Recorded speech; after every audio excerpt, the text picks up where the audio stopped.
Students, இப்போ நம்ம அந்த லெசனில் வந்து கடைசி டாபிக் வந்து பார்க்க போகிறோம். செக்ஸ் டிட்டர்மினேஷன் அப்படிங்கிறது. செக்ஸ் டிட்டர்மினேஷன் அப்படின்னா என்னென்னா பாலின நிர்ணயம். பாலின நிர்ணயமானது மேலா ஃபீமேலா அப்படிங்கிறத ஒரு டிட்டர்மினேஷன் பண்ணுறது தான் அந்த செக்ஸ் டிட்டர்மினேஷன் அப்படிங்கிறாங்க.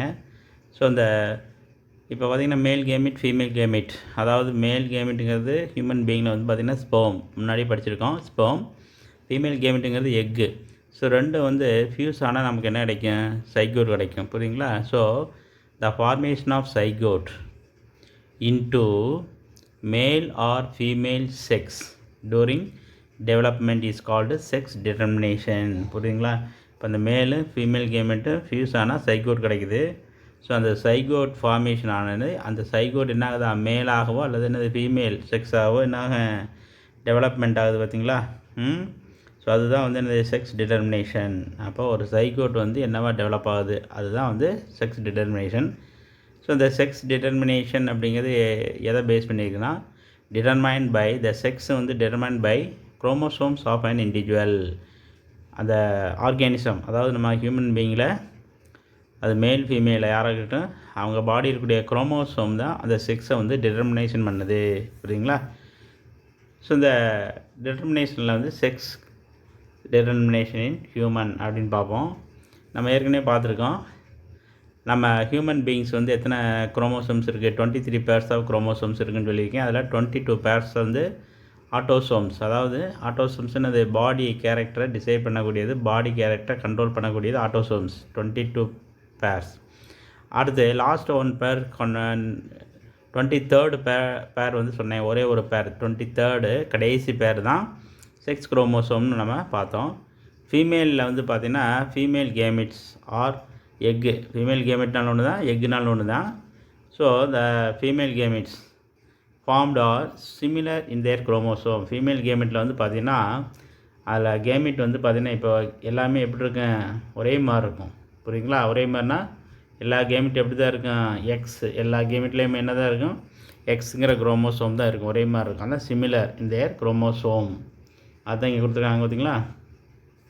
அதாவது பாடி குரோமோசோம் 22 பேர், இன்னொரு ஒரு பேர் என்னது? எக்ஸ். அப்போ கேமிட் எல்லாமே என்ன தான் இருக்குமா? எக்ஸுங்கிற ஒரே ஒரு டைப் ஆஃப் குரோமோசோம் தான் இருக்கும். புரியுங்களா? ஸோ அதனால் அதுக்கு என்ன சொல்கிறாங்கன்னா ஃபீமேல், அதுக்கு என்னது? ஹோமோ கேமெட்டிக் அப்படிம்பாங்க. புரியுங்களா? ஹியூமன் ஃபீமேல்ஸ் வந்து ஹோமோ கேமெட்டிக் அப்படிங்கிறாங்க.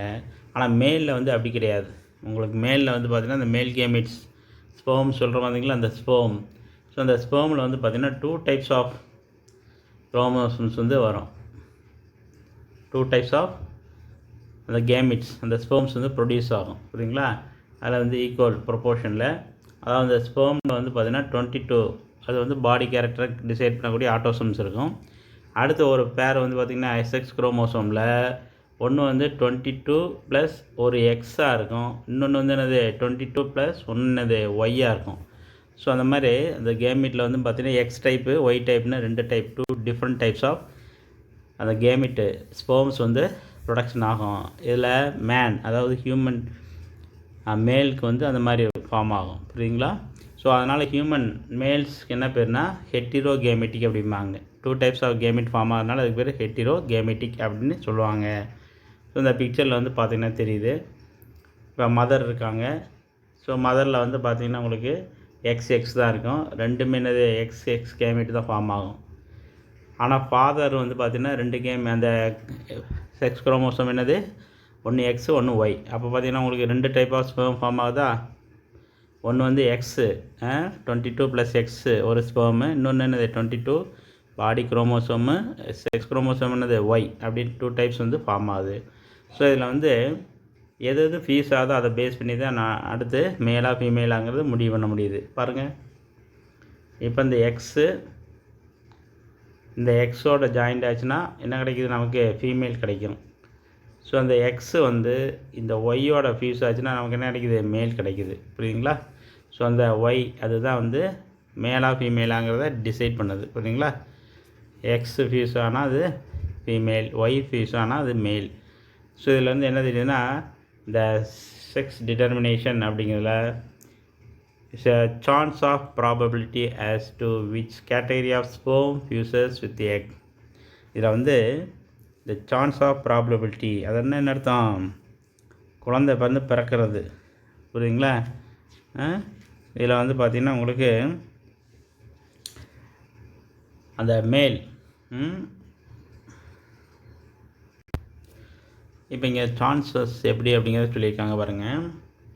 அதாவது எக்கு வந்து எக்ஸு, இது வந்து மேல் கேமிட்டோட, அதாவது ஸ்பெர்ம், அதில் வந்து எக்ஸ் குரோமோசோம் இருக்கக்கூடிய ஸ்பெர்மோட ஃபியூஸ் ஆச்சுன்னா எக்ஸ் இண்டிவிஜுவல், அதாவது ஃபீமேல் கிடைக்கும்.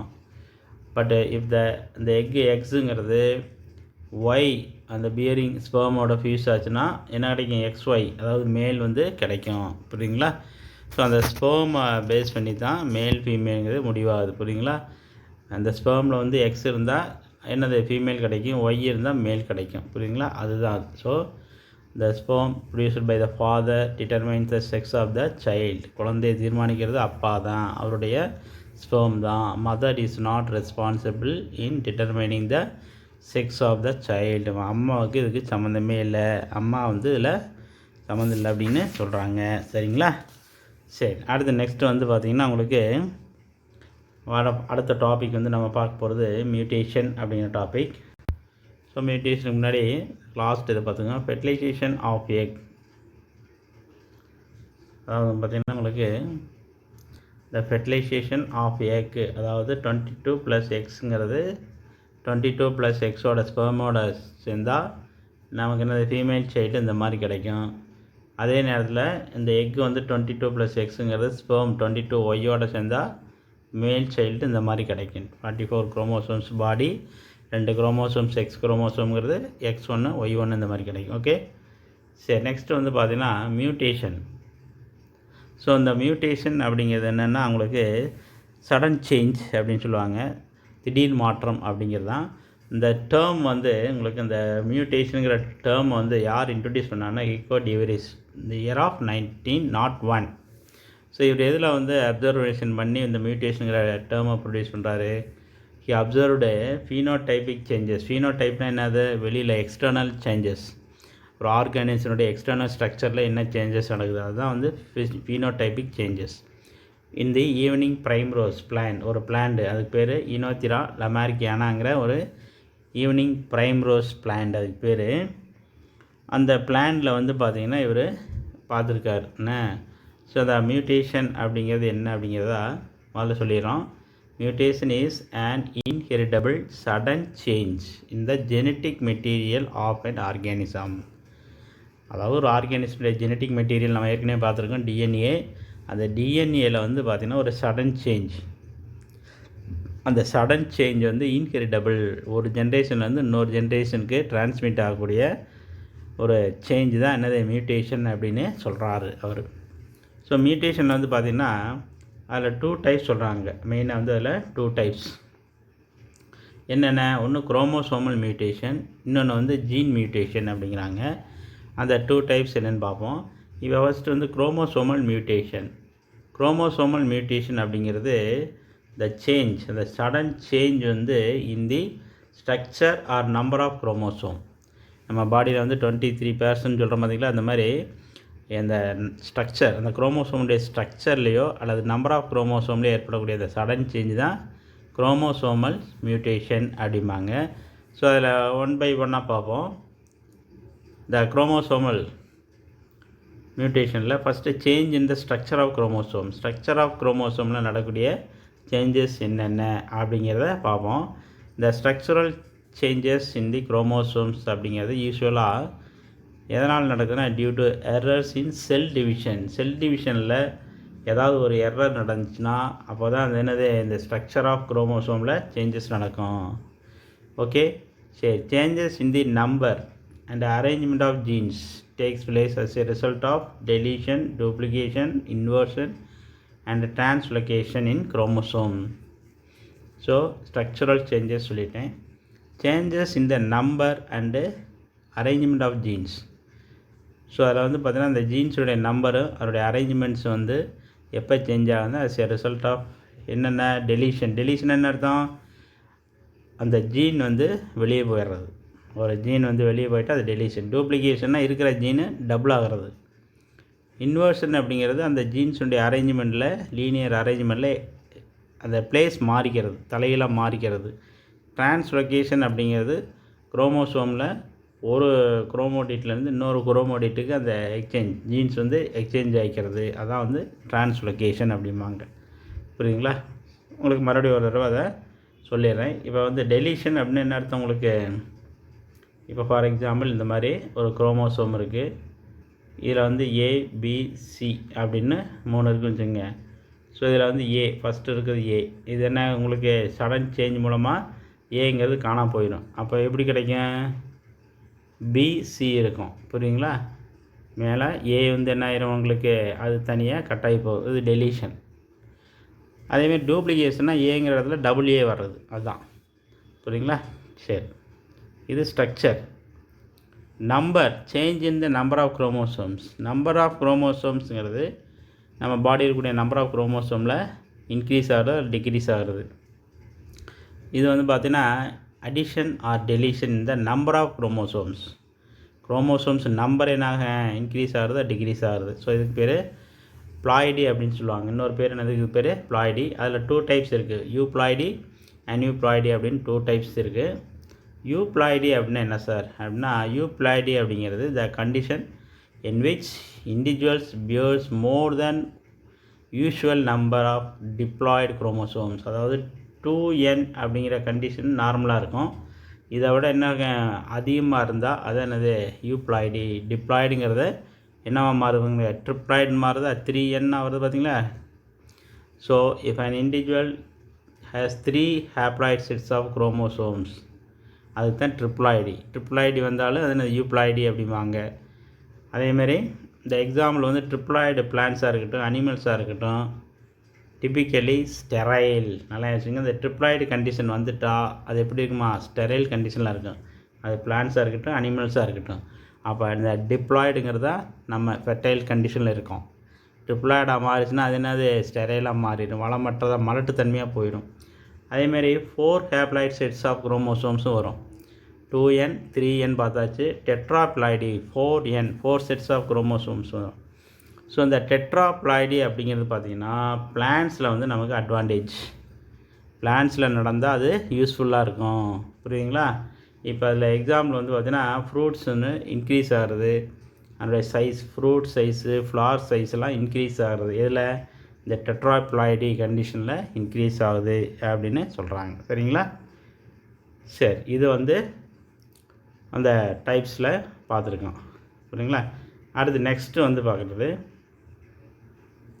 இந்த ஃப்ரூட் பார்த்திங்கன்னா இந்த டிப்ளாய்டு ஃப்ரூட் எப்படி இருக்குது? பாலிப்ளாய்டி ஒரு பனானா எப்படி இருக்குன்னு பாருங்கள். டிப்ளாய்டில் வந்து பார்த்திங்கன்னா எப்படி இருக்குது? உங்களுக்கு சீட்ஸ் வந்து நிறைய இருக்கும். அதே இது உங்களுக்கு பாலிப்ளாய்டி, டெட்ராப்ளாய்டி இந்த மாதிரி வந்து பார்த்திங்களா, அது வந்து பார்த்திங்கன்னா எப்படி இருக்குது? சீட்ஸே இல்லாமல் உங்களுக்கு ஃபுல்லாக ஃப்ரூட்டாக இருக்குது. ஸோ இது அட்வான்டேஜ் நமக்கு. இப்போ ஜென்ரலாக வந்து எதுவுமே வந்து நம்ம ஃப்ரூட்டு சாப்பிட்றது விதையோடு சாப்பிட விரும்புவோமா, விதை இல்லாமல் சாப்பிட விரும்புவோமா? சீட்லெஸ் தான் விரும்புவோம். அப்படிங்களா? கிரேப்ஸ் இருக்குது, கடைக்கு போய் கருப்பு திராட்சை இருக்குது, அந்த கருப்பு திராட்சை உள்ள விதையாக இருக்கும், அதை நம்ம விரும்புவோமா? இல்லை இந்த க்ரீன் கலரில் பச்சை கலரில் வந்து சீட்லெஸ்ன்னு சொல்லி விற்கிறாங்க, அதை நம்ம விரும்புவோமா? சீட்லெஸ் தான் வாங்குவோம். ஏன்னா அதான் சாப்பிட்றதுக்கு நல்லா வாயில் கொட்டையம் இல்லாமல் ஈஸியாக நல்லாயிருக்கும் அப்படிங்கிறாங்க. ஸோ அந்த இது வெரைட்டியெல்லாம் இந்த மாதிரி இதில் மியூட்டேஷன் மூலமாக வரக்கூடிய வெரைட்டி. அதே மாதிரி பார்த்திங்கன்னா இது வந்து பார்த்திங்கன்னா உங்களுக்கு ட்ரிப்ளாய்டு ஆயிஸ்டர், டிப்ளாய்டு ஆயிஸ்டர். அதாவது உங்களுக்கு என்ன சொல்லுவாங்க? அது சிப்பி, அந்த முத்து இருக்குது பார்த்திங்களா, அது அதுலேயே வந்து பார்த்திங்கன்னா அந்த டிஃப்ரென்ஸ் தெரியுது. இது யூப்ளாய்டி அப்படிங்கிறது. தென் அன்யூப்ளாய்டி அப்படிங்கிறது. அடுத்து அன்யூப்ளாய்டி அப்படின்னு எடுத்துட்டோம்னா இந்த குரோமோசோம்ஸ் ஒன்று loss or gain or 1 or more chromosomes in a set. ஒரு செட்டில் வந்து பார்த்திங்கன்னா ஒன்று ஒரு குரோமோசோமோ அல்லது 2 குரோமோசோமோ என்ன ஆகிறது? ஒன்று லாஸ் ஆகிறது அல்லது கெயின் ஆகிறது. புரியுதுங்களா? இப்போ வந்து பார்த்திங்கன்னா லாஸ் ஆகிறதா சொல்கிறாங்க பாருங்கள். Monosomy loss 2n-1. ஒன்று லாஸ் ஆச்சுன்னா மோனோசோமி, ப்ளஸ் ஆச்சுன்னா அது ட்ரைசோமியாக மாறிடும். 2 லாஸ் ஆச்சுன்னா அது நல்லிசோமி. 2nல் 2 குரோமோசோம் அதில் லாஸ் ஆகுதுன்னா அதுக்கு பேர் நல்லிசோமி அப்படிம்பாங்க. புரியுதுங்களா? அடுத்து வந்து டவுன் சிண்ட்ரோம் அப்படிங்கிறது one of the common for aneuploidic condition. இந்த அன்யூப்ளாய்டிக் கண்டிஷன் வந்துட்டாலே இது ஒரு டிசீஸ் நமக்கு. Down syndrome. இந்த டவுன் சிண்ட்ரோமுக்கு அதனுடைய சிம்டம்ஸ் வந்து பின்னாடி உங்களுக்கு சொல்கிறேன் பாருங்கள். அதே மாதிரி இந்த மோனோசோமி, ட்ரைசோமி, நல்லிசோமி இதுக்கெலாம் வந்து ஒரு பிக்சர் காட்டுறேன். அதில் பாருங்கள் அந்த குரோமோசோம் டெலீஷன் ஆகிறது, அடிஷன் ஆகிறது அப்படிங்கிறத அதில் பார்க்கலாம். புரியுதுங்களா? சரி, இப்போ நமக்கு இதில் டவுன் சிண்ட்ரோம் அப்படின்னா என்ன? ஸோ இந்த கண்டிஷன் வந்து ஃபஸ்ட்டு யார் ஐடென்டிஃபை பண்ணாங்கன்னா டாக்டர் நேம்டு லாங்டன் டவுன் அப்படிங்கிறவர் இந்த இயர் ஆஃப் 1866 இந்த டவுன் சிண்ட்ரோம் அப்படிங்கிற ஒரு நோய். இதை வந்து பார்த்திங்கன்னா ஆக்சுவலாக genetic condition in which there is an extra copy of chromosome. அதாவது என்னென்னா ட்ரைசோமி அப்படிங்கிற கண்டிஷன் இருக்குங்கிறாங்க. புரியுங்களா? இதில் ட்ரைசோமி அப்படிங்கிறது it is associated with mental retardation. So இதில் வந்து பார்த்திங்கன்னா என்ன ப்ராப்ளம் வருது அப்படின்னா இந்த genetic condition in which there is an extra copy of chromosome 21. அதாவது என்னென்னா இந்த எத்தனை பேர்ஸ் இருக்குது நமக்கு? 23 பேர்ஸ். அதில் இந்த 21 இந்த பேர் இருக்குது பார்த்திங்களா? ஸோ அதில் வந்து பார்த்திங்கன்னா எக்ஸ்ட்ரா ஒரு காப்பி இருக்குமா. புரியுதுங்களா? ட்ரைசோமி. இது வந்து பார்த்திங்கன்னா என்னென்ன ப்ராப்ளம் வருது? மென்டல் ரிட்டார்ட்ஷன், அதாவது என்னென்னா அவங்களுக்கு மன வளர்ச்சி குறைபாடு ஏற்படுறது. அப்புறம் வந்து டிலேடு டெவலப்மெண்ட், அவங்களுடைய வளர்ச்சி வந்து மெதுவாக தான் வளருவாங்க. பிஹேவியரல் ப்ராப்ளம், அவங்களுடைய நடத்தை பிரச்சனைகள். வீக் மசில் டோன், தசைகள் வந்து ரொம்ப பலவீனமாக இருக்கும். அப்புறம் வந்து விஷன், பார்வை கம்மியாக இருக்கும். ஹியரிங் டிசபிலிட்டி, காது கேட்குறதும் கம்மியாக இருக்கும். ஸோ இந்த மாதிரி இருக்கக்கூடிய குழந்தைகள் தான் இதில் பிரச்சனை, இந்த டவுன் சிண்ட்ரோம் அப்படிங்கிறதுக்குரிய சிம்டம்ஸ். இதில் பார்த்திங்கன்னா அந்த குழந்தை வந்து ஒரு பிக்சர் கொடுத்துருக்காங்க பாருங்கள். இதில் அந்த சிம்டம்ஸ் உடைய அந்த டவுன் சிண்ட்ரோம் பார்த்திங்கன்னா உங்களுக்கு தெரியுது பாருங்கள். எத்தனாவது குரோமோசோம் சொன்னேன்? 21. பார்த்தீங்களா? மற்ற எல்லாமே எப்படி இருக்குது? டிப்ளாய்டு கண்டிஷனுக்கு கரெக்டாக இருக்கா உங்களுக்கு? பாருங்கள், எல்லாமே டிப்ளாய்டு பேராக இருக்குது. எல்லாமே டிப்ளாய்டு, இது எல்லாமே டிப்ளாய்டு கண்டிஷன் இருக்கும். 13, 14, 15, 16, 17, 18, 19, 20 வரை கரெக்டாக இருக்கும். ஆனால் அந்த 21 பாருங்கள், 21 மட்டும் எப்படி இருக்குது உங்களுக்கு? ட்ரிப்ளாய்டு கண்டிஷன் இருக்குது பார்த்தீங்களா? 3X இருக்குது பார்த்தீங்களா? ஸோ இந்த மாதிரி இருந்தால் அதை டவுன் சிண்ட்ரோம்ஸ் அப்படின்னு சொல்லுவாங்க. குரோமோசோமை தனித்தனியாக போட்டு காமிச்சிருக்காங்க பாருங்கள். ஓகே, சரி. தென் லாஸ்ட்டில் வந்து இதில் பார்க்குறது gene mutation or point mutation அப்படிம்பாங்க. குரோமோசோமல் மியூட்டேஷன் முடிஞ்சு அதில் சேஞ்சு நம்பர் இதெல்லாம் பார்த்தோம். Gene mutation or point mutation அதிலே இருக்குது. பாயிண்ட்னு அர்த்தம் ஒரு பர்டிகுலர் பிளேஸ். இப்போ வந்து பார்த்திங்கன்னா இது குரோமோசோம் வச்சுங்க, இதில் பர்டிகுலர் பாயிண்டில் வந்து ஒரு சேஞ்சஸ் நடக்குது அப்படின்னா அதுதான் என்னது? பாயிண்ட் மியூட்டேஷன்பாங்க. புரியுதுங்களா? Changes occurring in nucleotide sequence of genes. So அந்த டிஎன்ஏல அந்த நியூக்ளியோடைடு சொன்னோம் பார்த்தீங்களா?